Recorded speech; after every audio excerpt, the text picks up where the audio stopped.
Então, pessoal, boa noite para vocês, né? Eu estou gravando de dia, mas vocês provavelmente vão assistir à noite, né?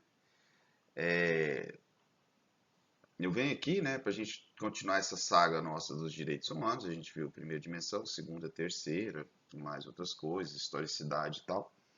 Nós vamos então estar dando continuidade à aula, né? E nós vamos agora para a terceira dimensão dos direitos humanos, conforme a gente está vendo aí, tá bom? Vamos prestar atenção. A parte que mais cai das dimensões é a terceira.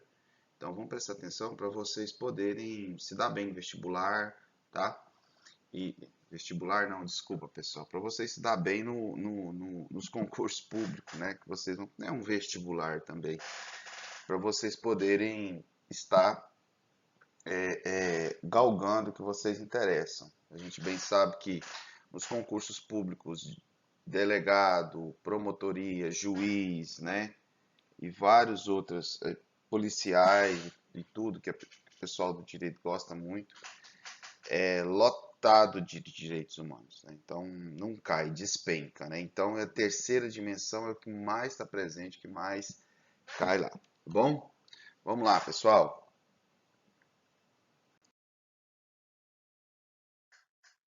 Nós estudamos então, né, as dimensões. Vou dar uma passagem rápida aqui, depois vou voltar a falar delas de novo. Eu gosto de bater na tecla e ficar frisando para quê?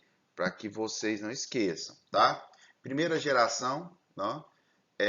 Ou dimensão, tá? Eu falei para vocês tomarem cuidado porque eles usam muito geração e dimensão. E aí isso pode fazer você confundir, mas eu já até expliquei nas aulas presenciais para vocês que podem ocorrer geração ou dimensão. Então, fique esperto com isso. Primeira geração, a de liberdade. São as liberdades públicas, pessoal, que gira em torno da liberdade. Foi os séculos 18, inspirado na Revolução Francesa, liberdades negativas, lembra? Que o Estado tinha uma prestação negativa, e direitos civis e políticos, que a gente viu muito bem quais foram, né, aquela luta danada contra o Estado absolutista.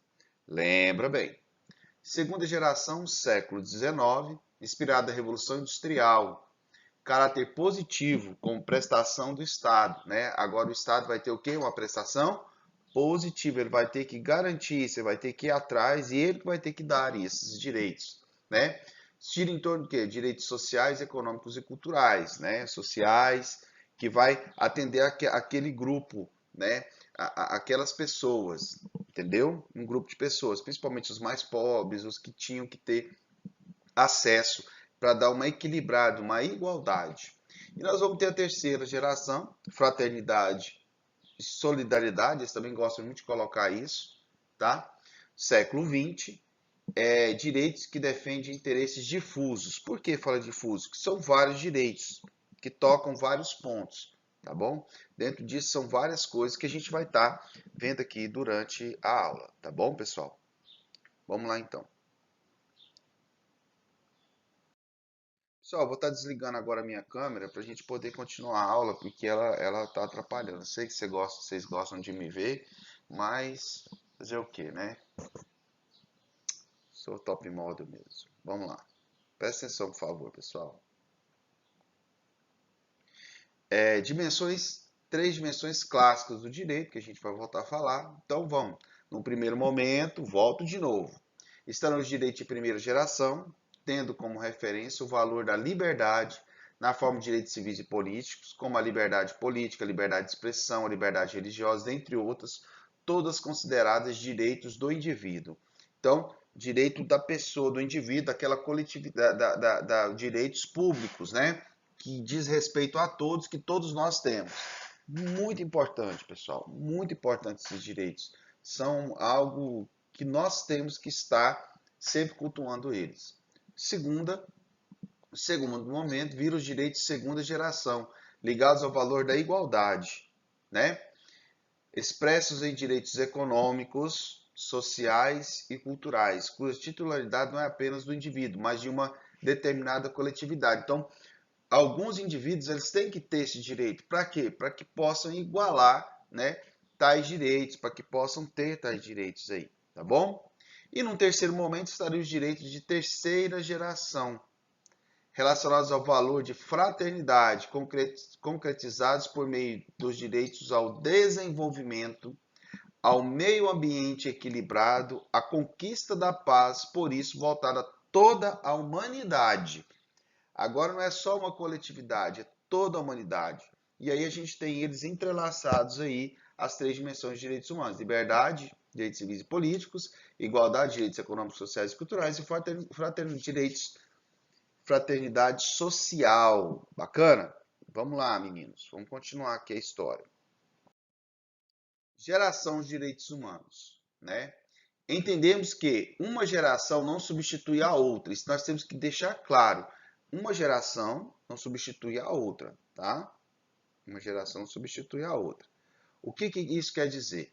Ó, uma geração não substitui a outra, tá? Quer dizer que o quê? Uma vez que ela foi instalada, ela não pode retroceder. E uma não sobrepunge a outra. Ele abrange ela, tá? Como tá aí, vocês podem perceber aí nessa figura ao lado aí. Mas ambas se acumulam. Então são direitos acumulativos, tá? De forma que os direitos da geração precedente não desaparece quando surge o direito de uma nova geração. Somente assim podemos admitir a metáfora das gerações, tá? Para explicar a evolução dos direitos humanos. Por isso, talvez seja mais apropriado falar em dimensões de direitos humanos, conforme a gente já disse, não compreendendo qualquer hierarquia entre eles. Então, não há hierarquia entre os direitos humanos. Mesmo a outra abrangendo, ela vai abranger, ela vai abraçar, ela vai agregar. A antiga geração agrega a nova, tá? Beleza? Né? Ou vão dimensionar, aumentar a dimensão, aumentar a abrangência, tá? E outra, não há hierarquia, tá? E elas concorrem, elas podem ficar juntas, tá? Por isso talvez seja mais apropriado falar,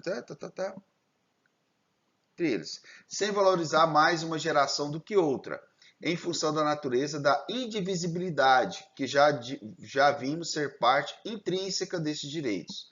Mas é inegável que todos os direitos vão surgindo em função da dinâmica histórica, do nível de organização da sociedade em torno da luta específica e da consciência dos seres humanos, como sujeitos de direitos. Bom, da mesma maneira, os novos direitos não nascem do nada, tá?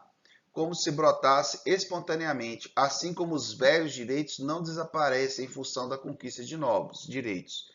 O esforço reconhece que o novo também nasce do velho, como num processo de expansão contínua, tendo em vista o avanço do processo civilizatório.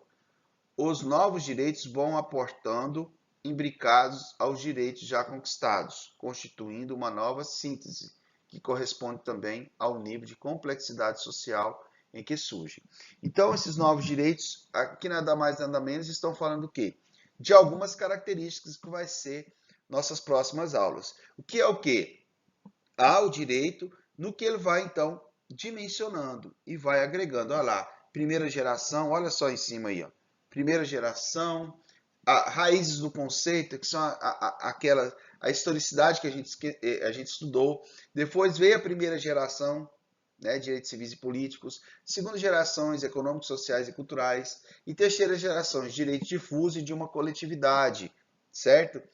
E uma quarta geração que a gente vai estar estudando, quarta, quinta e sexta, que eles já inventaram também, mas que a gente vai estar estudando nas próximas aulas, tá bom? Bom, pessoal, e aí? Agora eu quero ver com vocês. A gente vai falar sobre terceira dimensão dos direitos humanos. Vamos lá que vocês vão entender. Titularidade.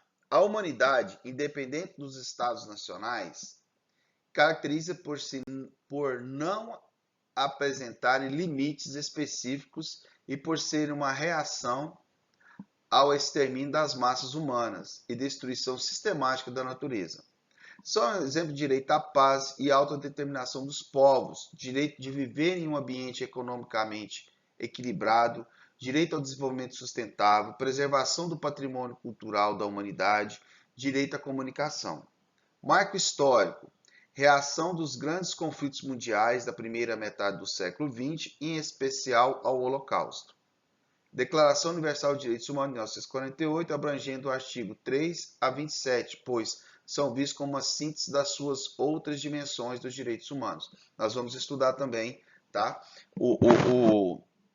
Os artigos dos direitos humanos. Então, nós vimos aqui que há um marco histórico, há algo que chocou a humanidade, tá?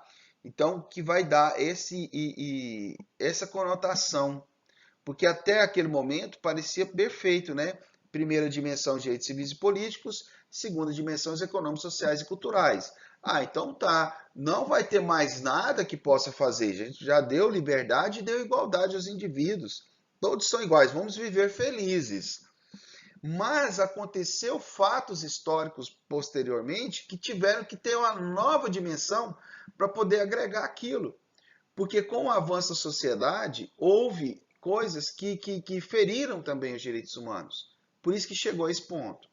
Vamos lá, o direito de fraternidade. A indeterminação da titularidade deste direito levou-nos a classificar de direitos difusos, né? Que atende várias partes. Ele se coloca como uma reação ao extermínio das massas humanas. Então, a reação àquela parte e a destruição da natureza. Então, nós temos duas conotações. A questão do Holocausto, da intolerância, de tudo aquilo que aconteceu com a Segunda Guerra, né? Além, não só o Holocausto, a Segunda Guerra, muitos milhões de pessoas morreram com aquilo lá. E também nós já estávamos preocupados com o quê? Com a destruição da natureza. Tá? A natureza passa a ser destruída, passa a ser acabada. Então nós temos já duas questões aí para a gente poder ver, tá bom? E temos a autodeterminação dos povos também, que é o quê? O povo poder se autogovernar. O meu povo tem que ter o autogoverno, eu mesmo tenho que governar. Isso era um ataque grande à colonização, uma das causas da Primeira e da Segunda Guerra. Vamos lá. Só exemplos. O direito à paz, porque todo mundo cansado. 2 guerras mundiais, cansado do que aconteceu. E a autodeterminação dos povos, que é o quê? O direito das pessoas se autogovernarem. Cada país tem que se governar a si mesmo, né? E aí começa uma questão. Você pode até ter colônia, mas você vai ter que dar os mesmos direitos que tem aí no Estado colonizador para a sua colônia. Igual a França. Tá? A França ela tem a Guiana Francesa, que faz fronteira conosco. O mesmo direito do cidadão francês tem que ter um direito do cidadão aqui da Guiana. Entendeu? Vamos colocar aqui o Fernando Noronha é uma ilha, separada do Brasil. Só uma ideia. O mesmo direito que tem que ter lá, tem que ter aqui. Que passa a criar essa ideia de territorialidade. Entendeu agora? Então, os povos, então, passam a ter isso. Ou eles são libertados, o que ocorre em massa a partir da Segunda Guerra Mundial, a libertação dos povos da África e da Ásia. Eles mesmos vão se autodeterminar, eles vão se autogovernar. Não tem que ter mais um país para poder interferir nisso.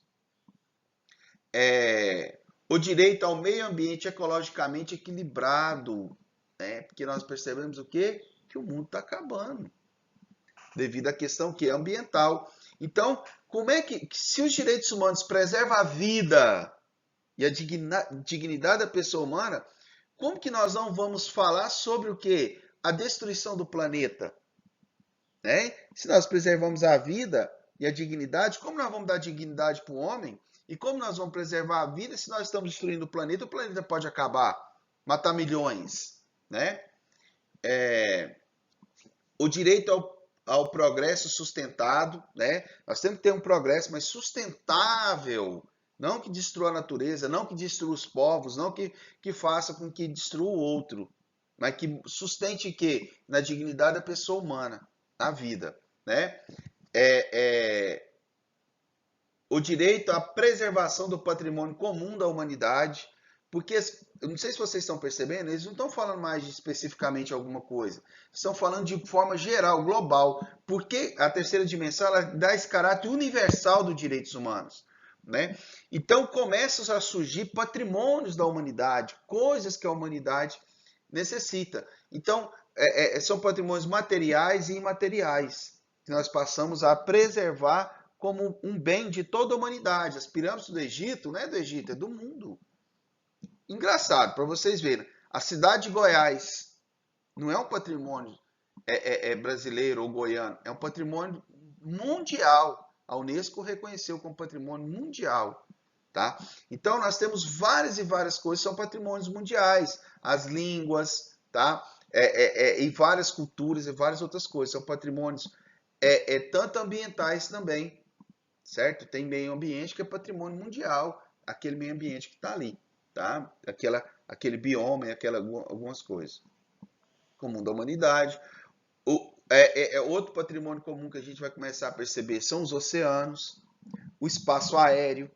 Porque como que a gente vai poder trafegar se não tiver essas características? Direito internacional, né? Como é que eu vou passar de avião do Chile para a Europa sem passar pelo Brasil? Uma ideia, né? Ou para algum continente, né? E por que que o cara não vai deixar o espaço aéreo? Igual o oceano, ninguém pode ser dono do oceano. Você tem uma faixa do mar que pertence ao seu estado, mas a outra faixa pertence à humanidade. Então nós não podemos fazer isso. Isso passa a ser patrimônio mundial, como a Antártida passa a ser patrimônio, um continente inteiro, porque senão já tinha colonizado há muito tempo, tá? Então, esses são patrimônios comuns da humanidade. Por quê? Para que não possa degradação, para que não possa haver a submissão desses pontos a outros indivíduos. O espaço é um patrimônio comum da humanidade. Você não pode requerer parte da Lua para você ou Marte para você. Ele é comum. Entendido? Olha só que interessante. O direito à comunicação, principalmente com a globalização, né? A comunicação passa a ser fundamental. Olha só para vocês verem. Nós estamos tendo aula online, né? A comunicação à distância, conversamos, falamos. Enquanto isso é importante. Naquela época já existia o quê? O rádio e a TV. Tá? O rádio e a TV, que era um direito de comunicar, um direito de falar, né? Já vai uma abrangência da primeira dimensão. E aí vai outros direitos também, direitos, ó, para você ver, direito, direito da criança, é um direito difuso, direito da mulher, direito difuso, direito do consumidor é terceira dimensão, tá vendo? Então ele vai atacar todas essas partes das dimensões de direitos humanos. Né? Os deveres de sua garantia são componentes apenas ao Estado, pois suas fronteiras não são limitadas por territórios, mas dizem respeito a toda a sociedade humana, sendo, portanto, a obrigação de todos os seres humanos o protagonismo de sua proteção e defesa. Então, agora, não mais... antigamente era o quê? A primeira dimensão. Existiam as leis, e isso era o quê? Era universal, não tinha que ninguém mexer, né? Estava ali uma prestação negativa. A segunda dimensão, o Estado teve que agir. Na terceira dimensão, todos temos que agir. Estado em comum com a comunidade. Vocês entenderam agora? Então, houve uma abrangência maior. Todos temos que proteger esses direitos. Tranquilo, galera? Vamos lá, então.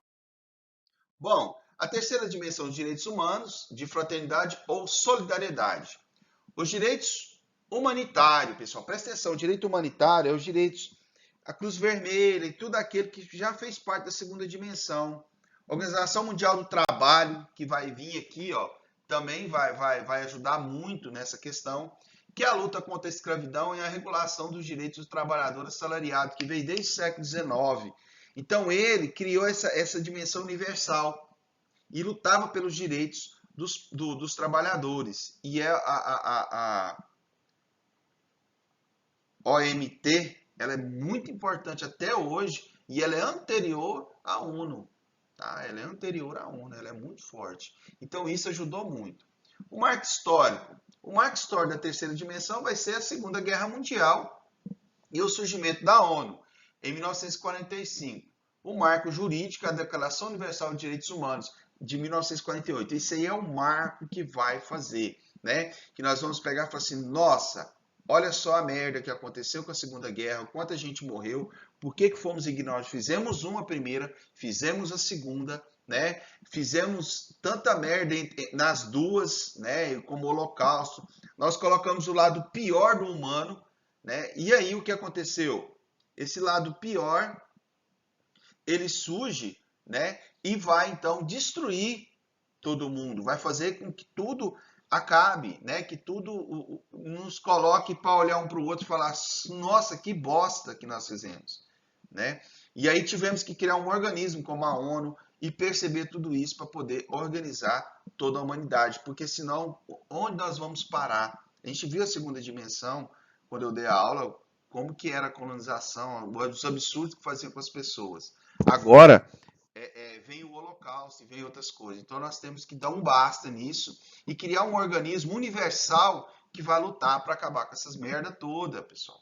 É muita merda que o ser humano faz. Porque se deixar o ser humano solto, ele destrói, tá?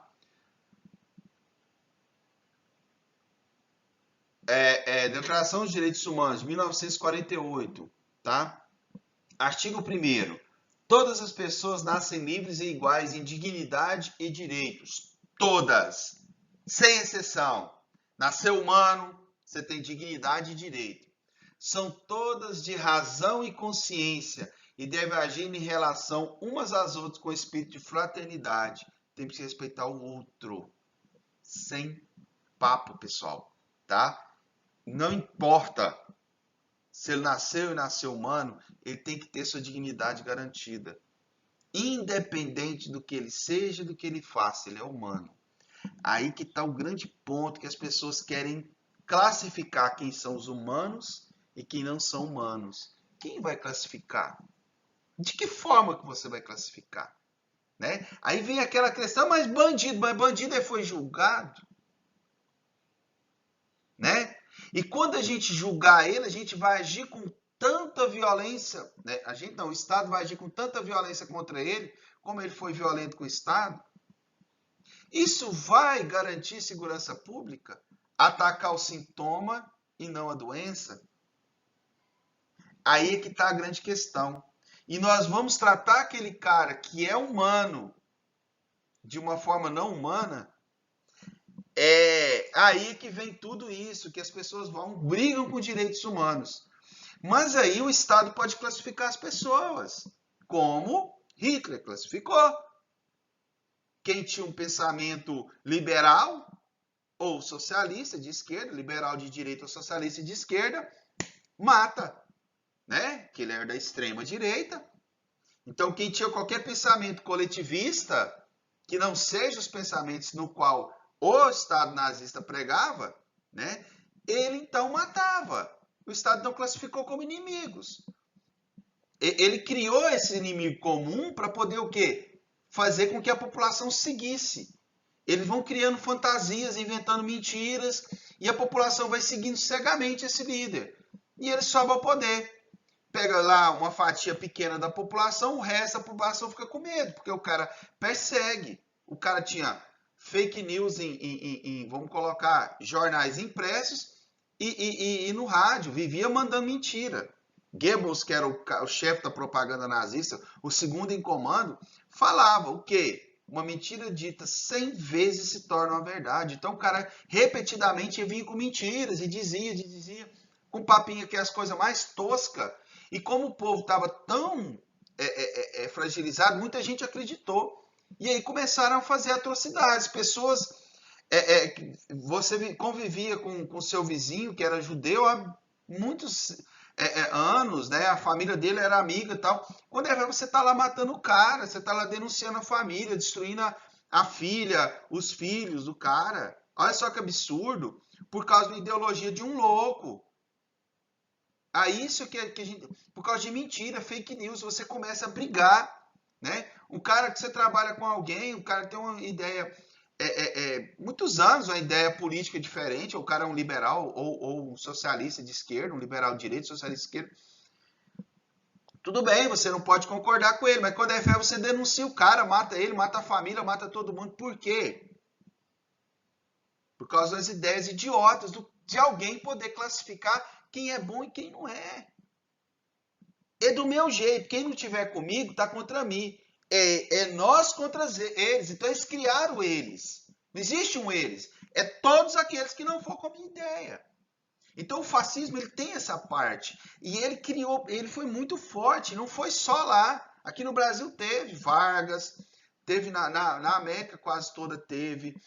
Menos nos Estados Unidos não teve, mas houve tentativas, mas teve a França invadida, teve esse fascismo na Espanha, tá? Essas ideias foram, né? Como o socialismo também, que é outra bosta, destrói tudo, cria a mesma coisa, é nós contra eles, só tem uma ideia diferente, porque o fascismo vai ficar em cima do capitalismo, né? Vai atender aquela elite. E aí o que é interessante?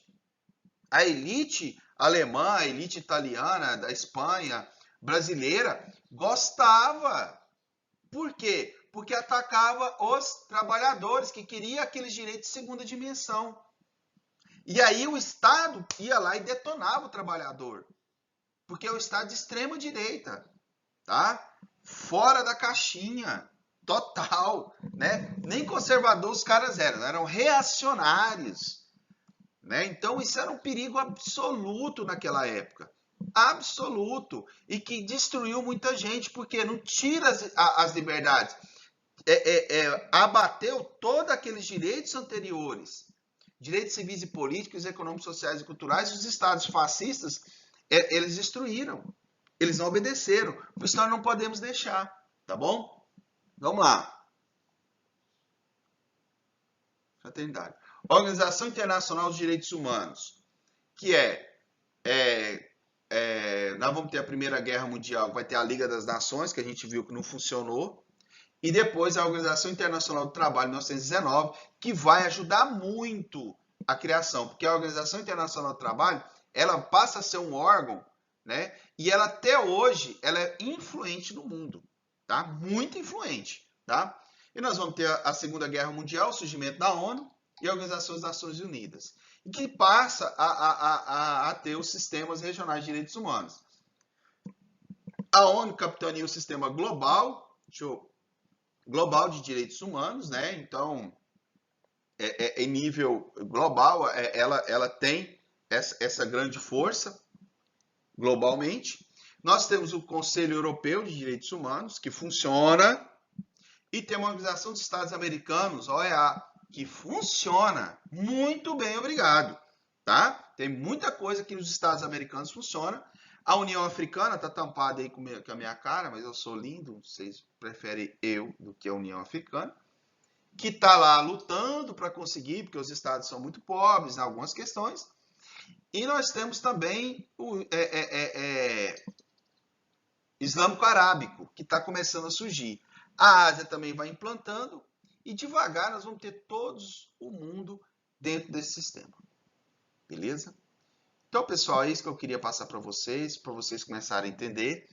E na próxima aula a gente vai estar trabalhando mais assuntos. Qualquer coisa, falem comigo.